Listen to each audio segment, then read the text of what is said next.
early on when I kind of first got thrust in, like, hey, we're shutting down, figuring out, I think being open with your people around you, whether that's your employees, your patients, because that was a ton of stress that I put on myself.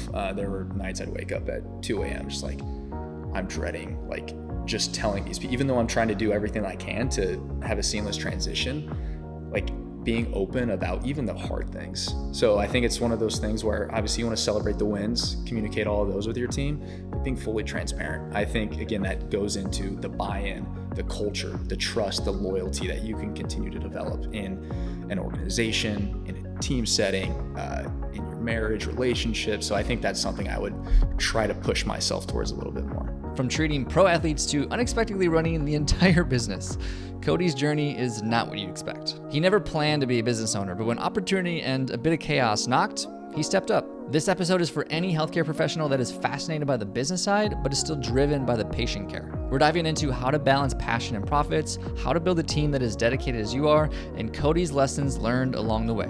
Let's dive in. Kody, welcome to the show. How you doing, man? I'm good. How are you? I'm good. So I do a lot of research on my guests before they come in, and I would say you bleed a desire for sports and performance and physical therapy, and it really honestly comes out of your pores. And so the fact that you ended up almost stumbling into becoming a business owner, I find very interesting. And so where I'd like to start is prior to, which we'll get to eventually, of you now running ROI, did you have any idea you would own a business? Oh God, no.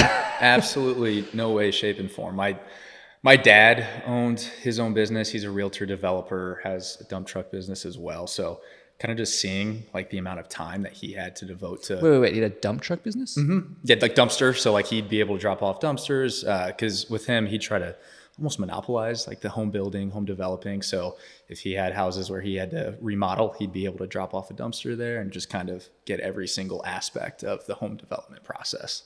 Is that kind of like a hustle business? Like, did you see him grinding day in and day out? Oh, all the time. And like he was a tradesman too. So like he'd get in there, he'd help build the houses, put in drywall, put up all the cabinets, and he was really good at it too. So just kind of watching him and the time that he took to really perfect everything, continue to build those relationships, even on like the realty side of it. I was like, man, that's a lot. Does he still do it? Oh yeah. He's going to do that until he's 6 feet under. Is it lucrative? Oh, I think to a sense, obviously with like the 2008 like crash of the real estate market, there were some challenges there. And I still remember that growing up as a kid, kind of in that household, really not like knowing exactly what was going on. Cause at that point I was 15. So it's like you kind of have a sense, but not the full background of the extent of it. And I just always remember like my parents talking about it and it kind of having an effect on me. But I definitely think it is lucrative in a sense, but there are always those challenges and fluctuations in the market. I always find it fascinating of like when people first discover quote unquote business and entrepreneurship, because I was the same way. I had no idea, no intentions, never wanted to. I was very indoctrinated into go to school, get a degree, work a job. And that was my only framework, honestly, on how to make money. And so like even the aspect of a business was the weirdest thing to me. I remember very specifically, honestly, the exact moment it happened to me. It was in Minnesota, and this guy had a business where basically he helped fix potholes in parking lots.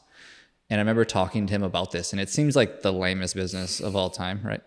And this guy was in his like probably 50s, and it was his first business. I was like, that's cool. And so we were just talking just because I'm a curious person. And he said something that really clicked for me. And he said, this is the hardest I've ever worked, but the most fulfilled I've ever felt by my work. And that's when it finally was like, oh, I want to know what that feels like. That's an interesting way to put it. So I'm curious, as for you now, like you did the same thing, right? The school, the job, the education, and now you're a business owner. How's it feel? It feels great.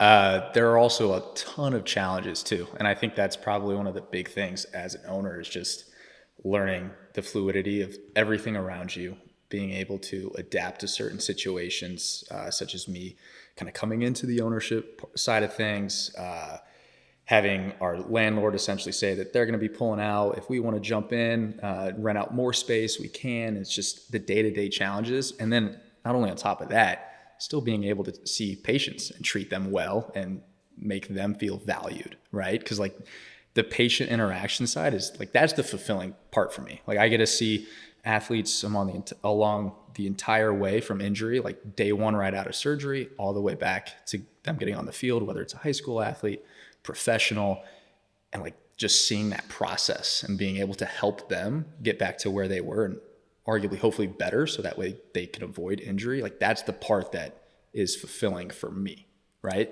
Take us back to that moment for you of when you were first like, okay, maybe I should take over this business. Like walk us through like what happened, what the decision thinking process, why you did it, all that. Okay, so there's going to be a little bit of a story with this one. So feel free to kind of rein me back in. So it was actually last year during our like NFL pre-draft program. Ended up recruiting 12 guys, had a great class of guys from Cincinnati, Kansas, a bunch of other programs. And it's like, okay, like we're doing some big things. And this was January.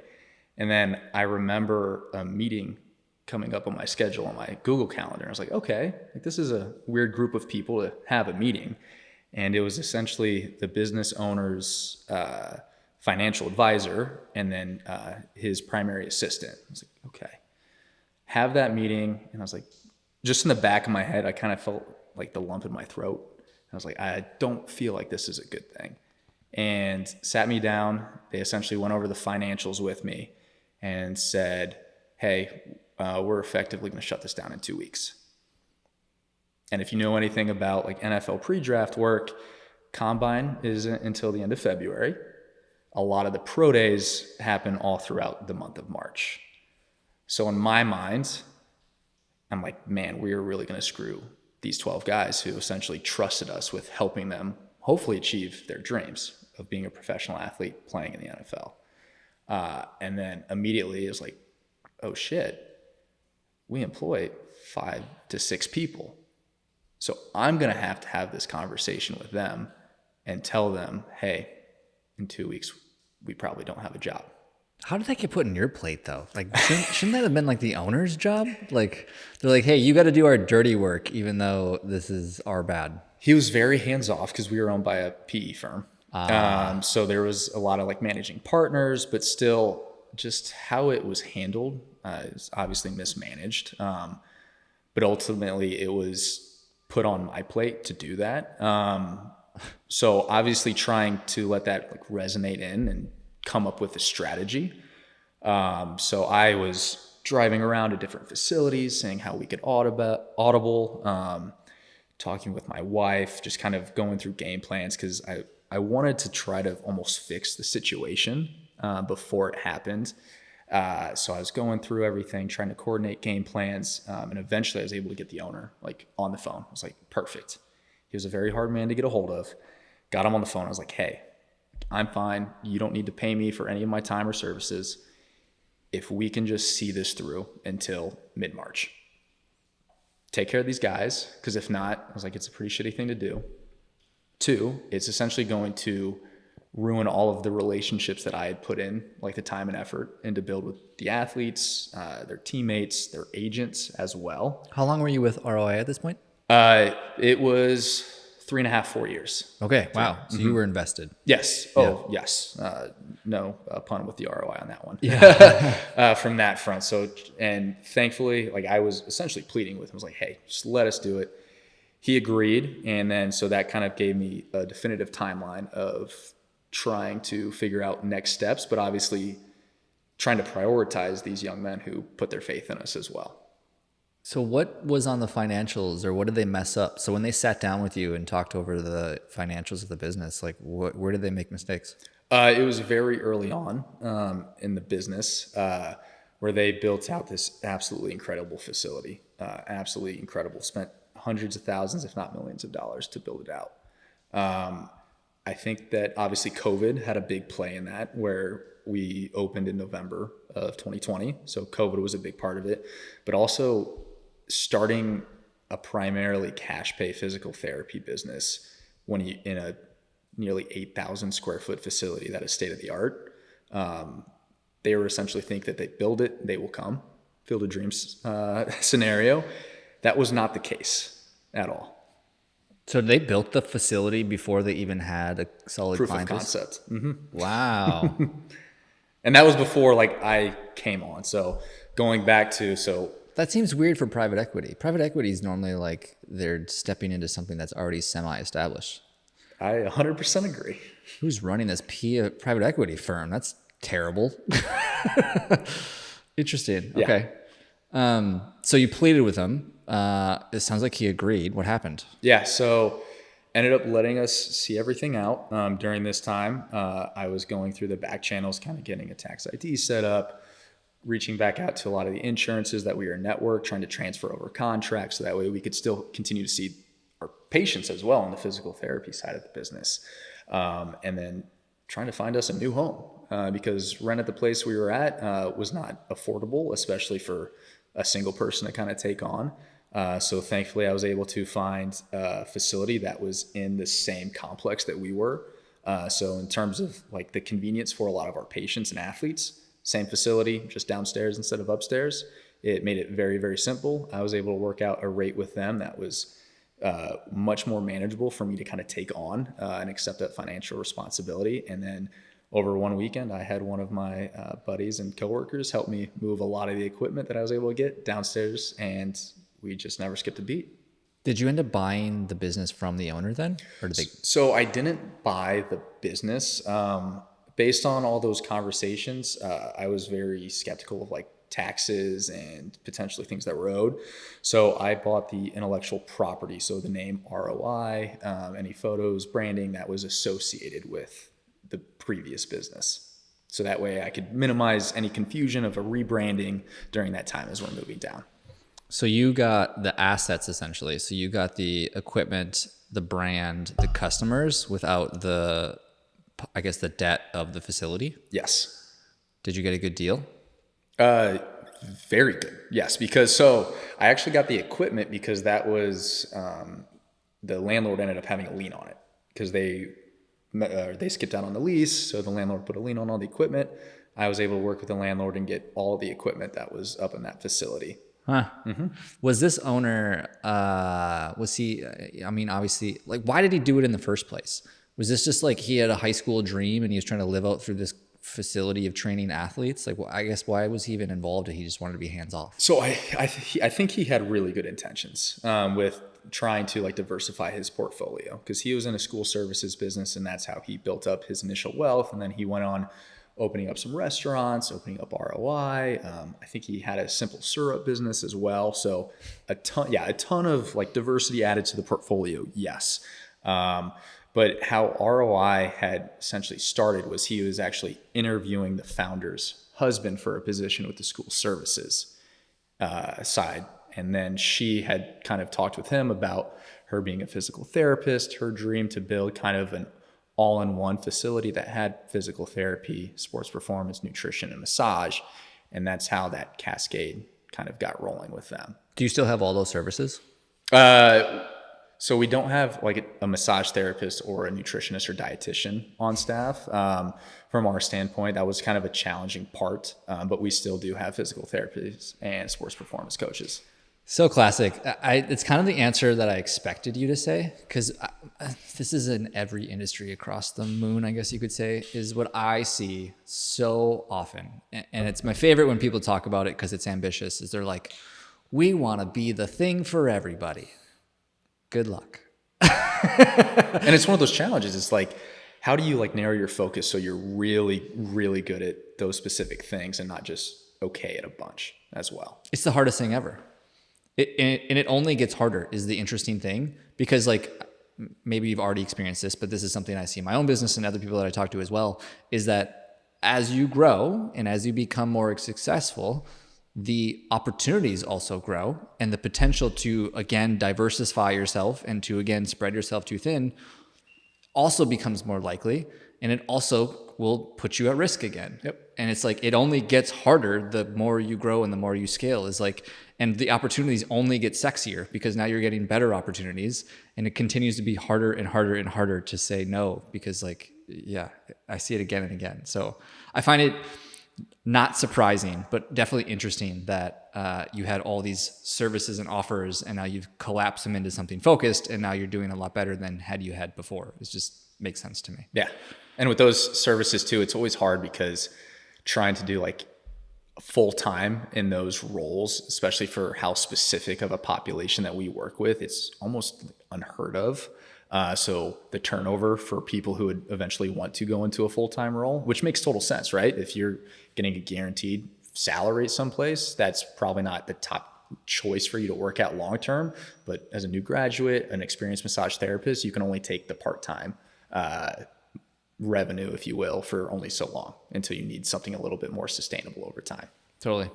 So walk us through maybe some of the lessons learned from stabilizing what was clearly a very unstable business, and also like having continuity of patient care and everything you were doing with the business. Like, how did you figure that out, or what were the lessons learned from doing that? Yeah, I think I really have to give a ton of props to one of the managing partners of that private equity firm who kind of oversaw a lot of those businesses that the old owner managed. He actually helped me out a ton from almost like a consulting side of things, as well as he ended up being an investor in ROI too. So having someone who was obviously there throughout a successful business was helpful. Kind of getting a lot of systems in place, making sure that on the legality side, like we had a legal team, we have an accountant that can kind of run through everything, because me coming from the physical therapy side, I know nothing about true like taxes, finances, and any of those strategies. And it's one of those things, it's like, okay, if I want someone to come to me because I know I'm a really good PT for their injuries, I'm not going to just try to do all those taxes. I want someone who's really good at that to do that job and let me continue to do my job as a physical therapist, as well as continue scaling. Right. Totally. So, props on you. I think that's a very hard lesson for most business owners to learn, is to know what you're good at and what you're not good at.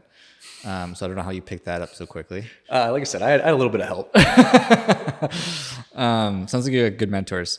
So tell me more then about so did you come into this with basically a blank slate in terms of like revenue in the business, or were you guys like immediately like pulling these clients and patients into it and like being profitable in the green immediately from day one? Like, what did that look like? Yeah. So when I took over, we ended up being profitable within the first month. Awesome. Because, with how insurance works, like there's going to be like a little bit of a delay in those payments just because of claims processing, working on those rates. So there was a little bit of a delay, which again, we had planned for. But after that first month, like we were in the green, which was something I was extremely worried about, obviously taking on the risk of owning a business. And one of the pieces of advice that I got was, yeah, you have to fire everyone. And that was something where I was like, I can't do that. Like, I'm fine not paying myself for a few months until like we start getting some of those insurance payments in. But I was like, I don't want to do this. It's like, we have a really good team that we've been able to develop. And one of the things I wanted to kind of show these, I was like, I want to continue this culture that we've built, even though it wasn't a sustainable business because of the environment that was up in the previous business. I think we developed something very good. We had great communication. We had great physical therapists, great strength coaches that were able to do really good at their job and make a big impact on those clients and patients. Did they want to fire them because of financial reasons, or because they wanted to strip the culture? Financial reasons. Oh. I think they were just saying, hey, like, let's minimize all expenses. Whenever there's a need, we can bring them back on. Got it. And that wasn't a risk that I wanted to take on, is that, hey, we lose them. I would much rather not pay myself in that beginning portion and be able to keep these people and essentially show like my trust and loyalty to them during this time.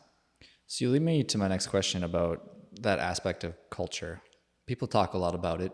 It's very unclear what it is to most people. People are very confused on what it is. So be curious from your perspective of like, what does it mean to have a strong culture? And then also to, how do you attract top talent? Great question. I definitely agree. The term culture is very ambiguous in that sense.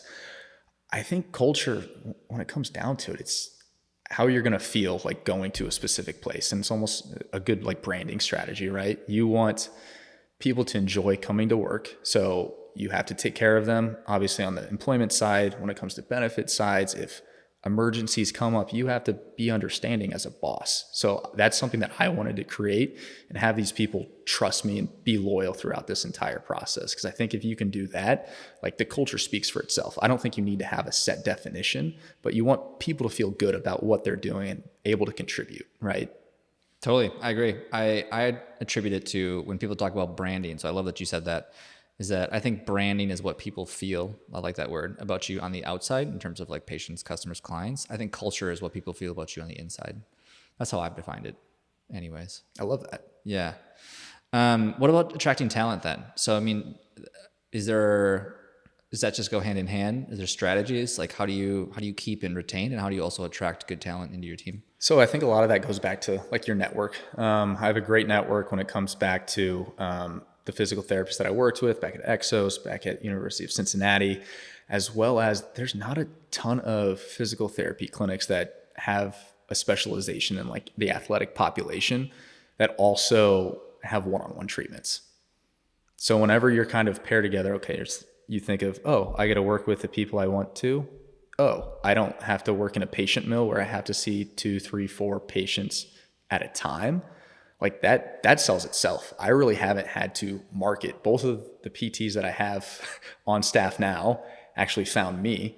And then the most recent one that we're hiring right now ended up finding me online, ended up doing a student or clinical rotation with us. And he ended up being so good that we wanted to bring him on.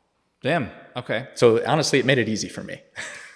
So what are competitors like for you guys then? I mean, you kind of just said it. So like, is there just really not a lot of competitors in the space of like how you guys have built the business model? That's always a tough question to answer. I think there are always competitors because if you think about standard physical therapy clinics, they're always going to want to work with that population. Sure. There's a ton of mill style clinics that label themselves as their sports clinic, but they have a squat rack and that's what makes them a sports clinic. So I think one of those things where, sorry, I kind of got a little off track on that. No, you're spot on. I was just like, I just was curious about that. I used to work as an occupational therapist as well, so I'm very familiar with the patient mill and never wanting to work for a company like that. So that's one thing I'm always very curious about because I know it's one of the biggest challenges that most clinics and practitioners deal with is hiring and retaining talent. Because oftentimes maybe it's different in PT versus chiro, but when I think about like those industries in general is like service-based healthcare professionals is a lot of times if they're good, they want to do their own thing. So it's like, right? Like how do you keep them around, right? Like how do you track somebody like that and keep somebody around that also is like good enough that they could do their own thing? Yeah, I think that's a great question. I think it also goes back to like culture part of it. I think also probably seeing the potential like struggles that going out on your own can lead to some of the additional stressors on there as well. Because some people like really enjoy going to work and at the end of the day, going back home, which is totally fine. Some people want that extra piece of, hey, this is like my company, my brand, right? And they want to do their own thing. I think it's really just dependent on that person. And I think if one of our PTs wanted to do that, more power to them. Like I said, at the end of the day, we want our people to be successful, whether it's our patients, our employees, our clients, our family. So if that's what is their calling and is ultimately going to fulfill them, go do your own thing. I like that. So you've obviously been able to continue to grow this practice. And like I was saying in the beginning of this episode, dude, you bleed a passion for patient care. You've said it multiple times. It's very obvious you like being a PT. So I'm curious, one, how have you been able to grow the practice and also balance the fact that you love doing the thing, not just building the business? I think some would argue that I don't do that very well. And it's also, and I think we've talked about it a little before, it's that balance of working in the business versus on the business, right? Because regardless of how good I am at patient care, if I want to continue seeing 8 patients a day, there's only so many other hours in the day that I can continue to develop, network, grow on that side. So that's definitely a skill that I'm still working on every single day. Also because I really don't want to leave the patient care side, as we've kind of talked about as well.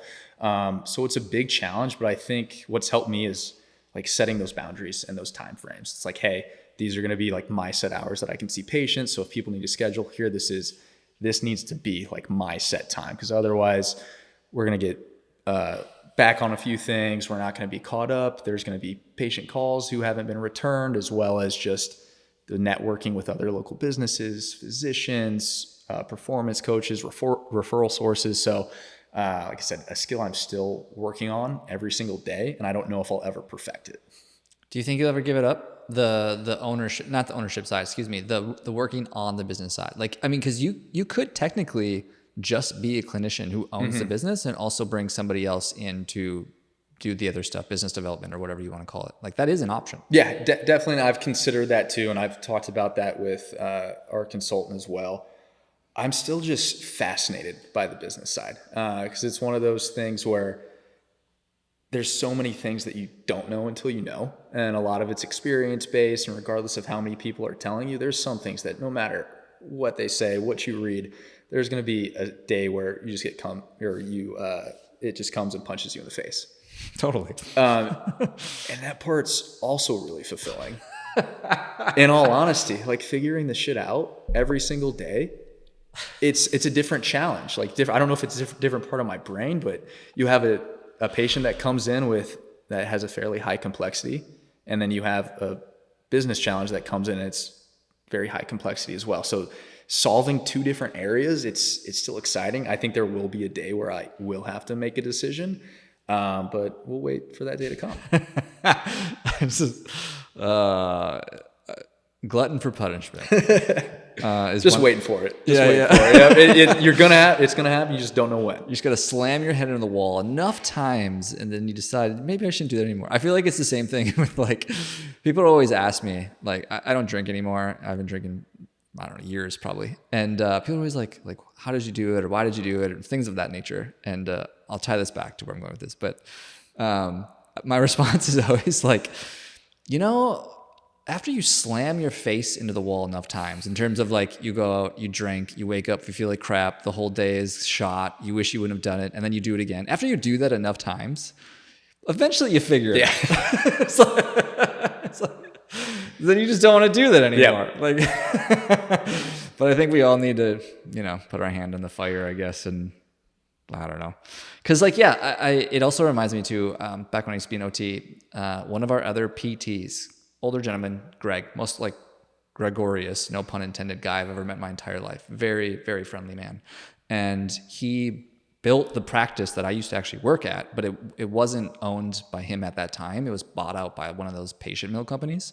So he built his own practice and then sold it to one of those giant conglomerates, and then actually decided to go back and work in the clinic again as a PT because he just liked patient care so much. So like he was able to grow, build, sell, and then come back to being a PT again. So who knows? Maybe that's your future path. But we'll see. Well, like I said, day by day. Yeah. So I'm also curious too, in terms of like, as you're specific in the sports realm, specifically athletes, high school, all the way to NFL.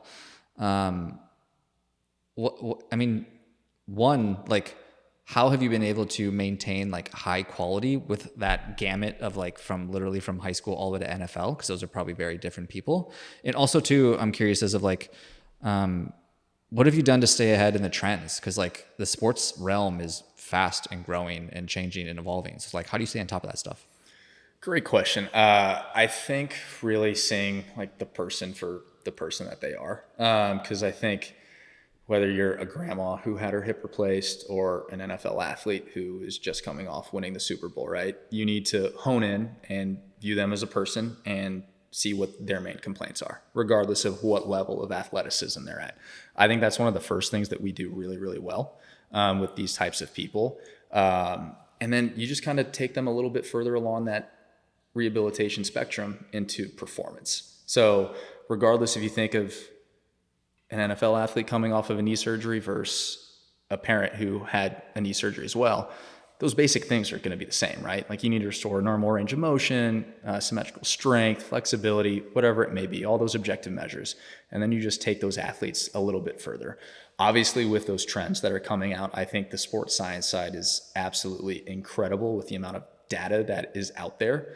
I also think there's a huge like analysis by paralysis effect of how much you can actually get from force plates, Nord boards, like hamstring measurements, all of that. So we always want to try to simplify it as much as we can, to the extent. And we really like to communicate with their organizations that they're with to get the data that they're looking for. Because at the end of the day, with us being a one-on-one clinic, we want to prioritize that patient, the NFL client, but we also can't spend 2.5, 3 hours with them, right?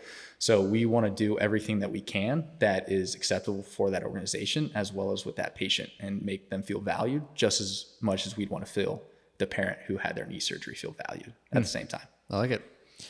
What do you, remind me, how long have you owned the practice now, or the business? It'll be a year on Monday.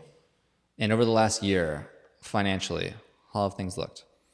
Been good, because the first year with us being technically like a subtenant, our rent overhead was very, very low compared to what it was when we were in our own facility. So good. Like I said, the first couple months wasn't paying myself, so that way we could really establish like a good safety net, if you will, and make sure we could continue to afford the rent, afford paying our people as well. But the past 11 months after that first April, we've been going steady. What do you fear moving forward, financially speaking? I think with expansion and just accepting essentially like the more risk with getting a dedicated space, getting multiple dedicated spaces, scaling to multiple locations. I think that's one of my big hesitations, because we are growing fairly quick. I think with a lot of physicians in the area, they're seeing how we specialize, especially with the one-on-one care. It's not as common as you would think in the physical therapy realm, especially with some of the like the bigger mill companies, right? They're where they put profit over people. So I think accepting like the fixed cost of expanding, like that's one of my big hesitations. I really want to try to stay out of debt, if you will, but I understand as you start to grow, like there's good debt, there's bad debt, and all of that. And that's one of the things I'm challenging myself now with, is trying to gather more information so that way I can make the best decisions for ROI moving forward. What do you see people being more open to the one-on-one care versus the patient mill care style? Like, are people shifting that direction of like, that's what the kind of care that they want to get for their patients? I think yes, to an extent, with physicians that really know the physical therapist that they're working with. And on the patient side, I think it's one of those things you don't know until you know. Because we get a good amount of patients who were at a different facility that were being seen by multiple people at the same time. And they're like, yeah, I just felt like I wasn't getting the attention that I deserved. And that was one of our big goals that we wanted to do with ROI, is like, hey, you have an hour time with a physical therapist, like let's focus on you. And whether, obviously there's a lot of conversations that can go on with an hour, and a lot of it is just being able to give that patient a listening ear too. So I think on the client side, once you know, and I think on the physician side, especially on the surgeon side, once you start to get a sense and see the patient's outcomes compared to some of those mill clinics, those results really speak for themselves. Because you guys take insurance as well, right? Mm-hmm. Yep. So I got to assume the cash base is way more profitable for you guys, correct? Yes. So how do you, that's interesting, right? Like, because like in my brain, I'm thinking, okay, if you, there's almost like, you should definitely tell me if I'm wrong here, but I'm thinking like, okay, there's the insurance based where it's like, you're not going to get a lot for your time, but it's awesome to provide really good and high quality care to these people. And then you probably have the other side where it's probably like a premium offer, where it's like specialized services that like is obviously probably making the business more money. Do you get what I'm saying? Like, this seems like an interesting overlap to me. Yeah, it's definitely a balance, if you will. And I think, because when I was not the owner, we always wanted to prioritize like that patient care. And then transitioning to the ownership, you kind of get a better sense of those reimbursement rates with different payers. And then looking at cash pay, and you look at cash pay, that's a good number compared to those numbers. So when we did that transition, really had to break down, obviously, the majority of our clientele, what types of insurance they had, and then looking at those reimbursement rates. There were some payers that we essentially decided not to extend those contracts with when we transitioned to ownership to me, because we couldn't afford it. There was one payer where we would get $13 It's laughable, right? Because you're getting one-on-one. It's like a McDonald's. Exactly. One-on-one care with meal. a doctor of physical therapy. All of our physical therapists are residency trained. So you're not just getting a new grad. You are getting someone who has very specialized training in the sports and orthopedic realm. And we're getting $13. So it made decisions like that easy. And then we've also implemented some strategies when it comes to scheduling. Session duration is going to be based on the reimbursement rates from those payers. And then we offer kind of an upsell package. If you want a full hour, you can buy a cash rate package that extends your 30-minute appointment to 60 minutes. Oh, okay. I was curious on how you were doing it because like in my brain, I'm thinking you could spend an hour with somebody and make not 13, but we'll say $30. Yeah. Or you could spend an hour with somebody that's cash based and make, we'll say $60 or $100. I don't know what your prices are, but like, but the upsell, that's interesting. Okay. So you basically shorten the amount of time that they're going to be with you if they're insurance based and take whatever that's going to be, but they can extend it for a cash based fee. Yes. Interesting. Have you ever, I don't know, curious, have you ever thought about just going all cash based? I've considered it. The majority of our population, though, is insurance-based. And when we first started out, we were all cash pay clientele.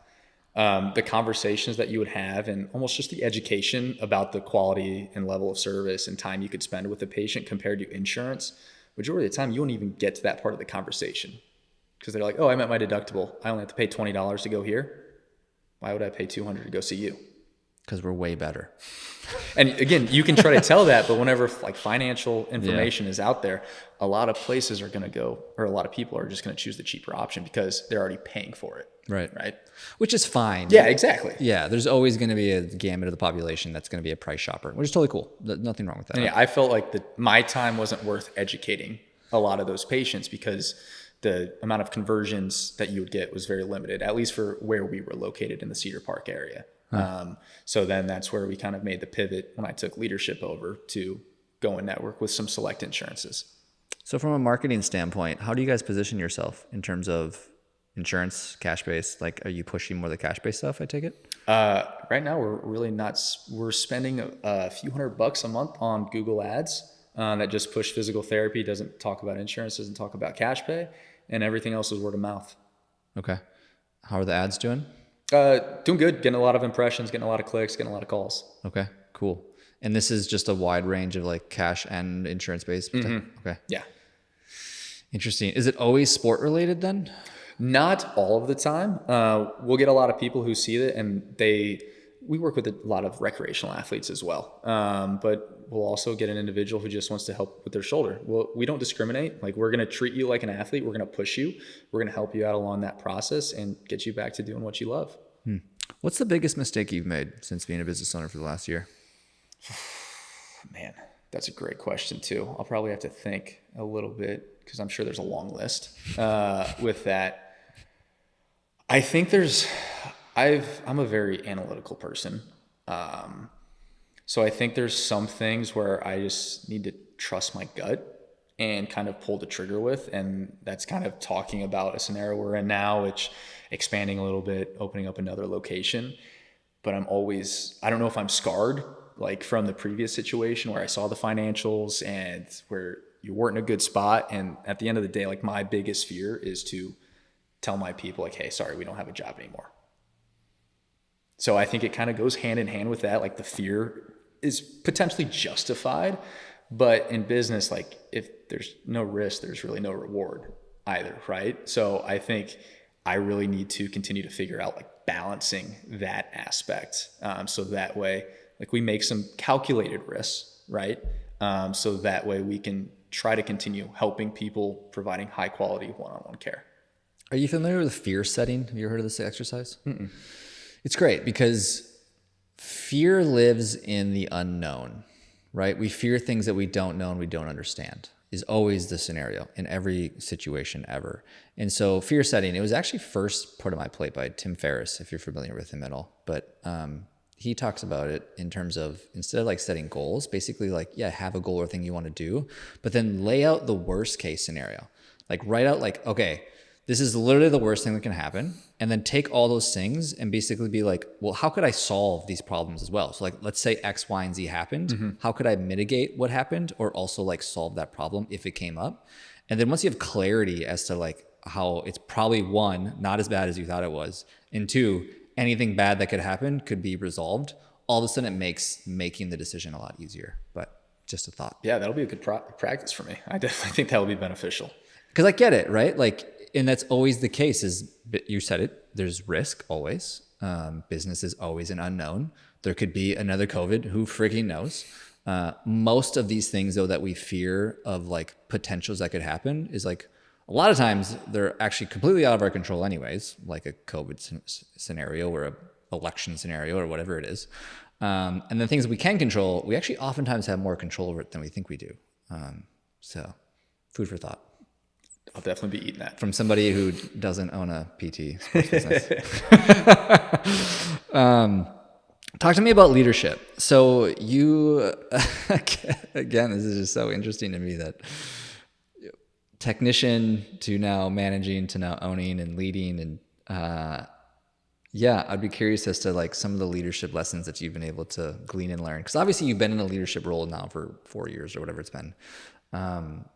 Teach us what you've learned. What are some of the lessons, mistakes, moments that you've had into your growth? Yeah, I think I'm a very big lead by example guy. I think if you're going to lead and ask people to do things, whether it's physical therapists, like doing laundry or answering the phone, like greeting a patient, taking a card and putting on file, I think you need to be able to jump in and do that and own that from day one, because that establishes a good culture of the expectations of what's in front of you, like going above and beyond, not only in your job, in your role, as a PT, as a leader, right? So I think that's one of the things that I've continued to strive to do. I also, kind of leads me into another lesson learned is the importance of delegation. Because again, time is very valuable, especially when you kind of get into those leadership roles. So knowing how you're able to like best utilize your time as that resource. I think that's one of the big lessons that I'm continuing to refine and continuing to get better at as a leader, as an owner, is proper delegation. Do you have a framework for delegating? No, in a sense, yes, where we kind of have a group thread where I'll ask specific people, but nothing crazy set. I don't think we're to a point where we're big enough to have a true like framework to like trickle down effect. Where it goes down. Okay. But I definitely think that's going to be something that we're going to have to get in, so that way we have good systems as we continue to scale, right? Yeah. Well, I think the good thing in your scenario right now is it sounds like you have good team members. So abdicating, you can probably get away with, which the difference between abdicating is like basically like, here, go do this thing, versus delegating is like, here's the process of how to do this thing. Mm-hmm. Two very completely different things. Most people confuse those, and most people just always just abdicate, and then they wonder why like it's not done how they wanted to, and it's like, well, because you never taught them how to do it, idiot. I'm talking to myself. But yeah, that's good. Okay, what about like back to that, like you mentioned the leadership thing, keeping talent. How do you get people to buy in, right? Because I think, in my opinion, I think a big part of leadership is, as the owner, you're always going to care more about the business than anybody else does. Facts. How do you get other people to buy in and care as much as you do? I think like you need to have great energy, majority of times. And I'm not saying like fake it till you make it, because I think people are going to be able to see right through you. I think if you truly are passionate about whatever your craft is, your service that you provide, people see that, and they can see I'm probably going to mispronounce this, the genuinity of it, and be able to see just how real you are. And I think that gets the buy-in like that, because I don't want to have to sell people to buy in, right? I want there to be a true level of authenticity around it. And if you can do that, you see if they really buy into you just based on how they respond, the level of care that they do, if you ask them to, if you delegate or abdicate to them, how they go through those processes, right? And I think if you see that, it just sets everyone up, everyone, including yourself, up for success. So you have big plans for the future, it sounds like. I'd like to think so. Okay. Talk to us more about that. Like, where do you envision this thing going? Because obviously it's only been a year, but I mean, what's next for you guys? Like, what do you see on the horizon? What are you hoping to take this? Yeah, I think one of the big core things that we want to make sure we can do is continue to provide that level of care, like the one-on-one, highly specialized. But one of the challenges if you only have one single location is that you can't help as many people as you'd like. So I think the next step is to expand, have multiple practices. Again, with me being very analytical, we're going to probably do one at a time, make sure we can get a good system in place, great people in place who buy into the culture, have that level of authenticity around them. And we would like to have 4 to 5 around the Austin area. And then hopefully after that, expand out of Texas. What sort of like numbers do you need to be at to feel comfortable to expand to a new location? I definitely think that's another good question. I think because of the real estate market in Austin, highly variable based on where you're at. So I think that needs to be taken into a good account, and you need to have a great forecast of growth, because obviously you're going to be operating a deficit as you open a new facility, unless for some reason you don't, which is, if you can, great for you. So forecasting it out and really having great referral sources already in place prior to opening up. So I don't know if I can give you a specific number. I mean, you definitely want to see those margins grow over time, so that way you can be successful. But I also am still in that place where I'm prioritizing our level of care over the true profits, if you will. So even if there's times where we can expand and break even at a facility, but offer great care, that's something I'm open to. And when you say referrals, you talking like patients into a new clinic in a new area? Patients into a new clinic, I think establishing those connections with the physicians in the area, the local sports teams, so that way you already have a presence in that area. Because then if you go there brand new, I've experienced when we first came to Austin, no one knows who you are. No one knows what you're about. So trying to establish those roots in the community so that way people know who you are and already have a sense of trust in the service you're able to provide. Yeah, it just talks to the power of brand. I have a buddy who owns a chain of Jimmy John's. And so the advantage of a Jimmy John's is that every time you open a new location, generally speaking, people already know exactly what you do, what you offer, and what they're going to get out of it. Versus something like this, they might know, but definitely much more of an uphill battle. Exactly. And I think, again, one-stop shop right now, single location. So continue to do that and just continue to get our name out there with local sporting events, marathons, competitions. I think is going to be a great way for us to continue to meet those goals. What's the best like lead source for you guys, or lead funnel for you guys? A lot of it is previous patients and that word of mouth. Excuse me. That's a great one. Because I mean, when, again, athletes inevitably get hurt, there's a lot of contact sport with football, other positions, baseballs, shoulders, excuse me, having problems, blown out elbows. When parents see another kid get hurt and come back to the field, and then their kid gets hurt, I think it's a natural process to ask, oh, where'd you guys go for your rehab? Oh, he's not in pain anymore? Oh, he's throwing harder than he was? Oh, where'd you go? And then that's just a great referral source. I think there was a time where we were seeing a single high school baseball team. We had 10 guys in a single day from the same exact baseball team. That baseball team sucks. Why are they? I don't think they suck. I think there was just some mismanagement of throwing volume. Just kidding. That's funny, actually. Good business for you. Do you guys do swag much? I know you're rocking the gear right now. But we dabble a little bit. We did these hats for a lot of our MLB offseason guys, because big hat guys. We have some partnerships with some apparel companies as well. We try just because guys like to rep the brand. Fun little hack for anybody, for the listener. Maybe you guys could try this as well, but it's a great way to get reviews. So if you like provide them a free shirt or hat for a review, it's great. Such an easy way. Plus then you have a walking billboard if they decide to wear it. Yep. Really easy way to get Google reviews, which are very important to a local business. We did that with shaker bottles. Oh yeah. Yeah. Everyone has a shaker bottle at the gym. Yeah, I love that. Such a low-hanging fruit for getting reviews that people just skip over. But I got a round of rapid-fire questions. It's whatever the first thing that comes to mind. So what's your best business advice? I'm not great with rapid-fire questions, being very analytical, obviously. I would say at the end of the day, you need to believe in what you're doing. It's a great one. What are you talking about? You're good. You're shooting yourself short. Best marketing advice? take care of the people that you have in front of you, because they are most likely going to be a powerful marketing agent for you. Facts. Favorite part about being a business owner? The fulfillment I can see from other people that we've worked with. When are you the most productive? Mornings. Who is your inspiration? My dad and my wife. Yeah, you just got married, what, November? November, yep. Congrats. Very recently. Yeah. That's Love great. you, babe. Well, tell me one secret or something most people don't know about you. I used to be a fat kid. Me too. No kidding. Yeah. Nobody ever believes me. My wife always makes me pull up a nice little 4th grade basketball picture of myself to show off, and it's always humbling. Yeah. You ever seen the movie The Goonies? Yes. I look like the chunk. Like truffle shuffle, like totally me. I had that too. I had the great fashion advice of glasses, braces, and frosted tips. Oh. Did you also have a backward upside down visor? I did not have that. That was later in the repertoire. Okay, because that was for sure a thing. Like I very distinctly remember that. God, that was dumb. What would you change about yourself?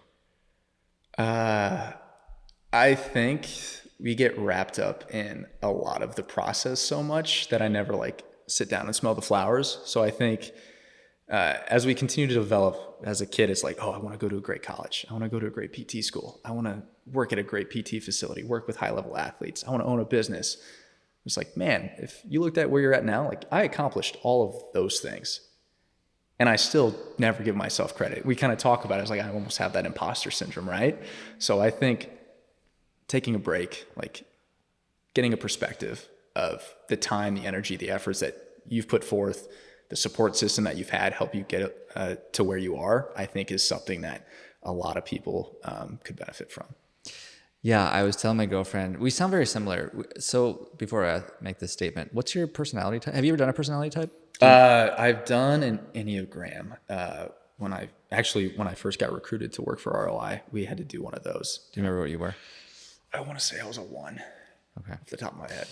Either way, I'm also very analytical like you as well. I'm like the logician, I think, is like my coin of how I think through things. And there's this interesting thing that I was telling my girlfriend the other day that I think is very common for what I assume is like guys like us, because like you seem very similar to me, is that I'm generally happy, like almost all the time. Like I run at like an 8 out of 10 most of the time, but I'm never satisfied. Like I always want more. Yep. And I don't think that's a bad thing per se, right? But I agree that you do need to pull back from that at times and be like, it's okay to be satisfied, like for a little bit. Yeah. And that's, I guess, again, you already put it onto it, very similar.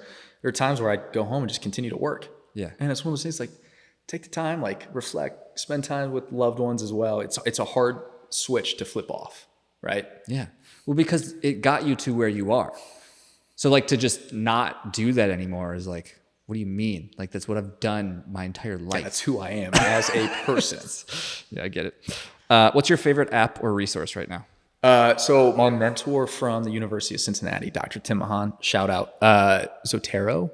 It's actually kind of like a library that you can put a lot of the research articles into, where you can, it extrapolates the title, the author, and then you can add any key tag words. So it adds a great, like organizational source for a lot of those research articles. Cause I know half the time I have all of my articles from residency from the past few years just in a folder on my desktop. And he pointed me onto this, and it's a great way to find the specific article that you're looking for keywords, years that it was published, topic that it was about. So very beneficial.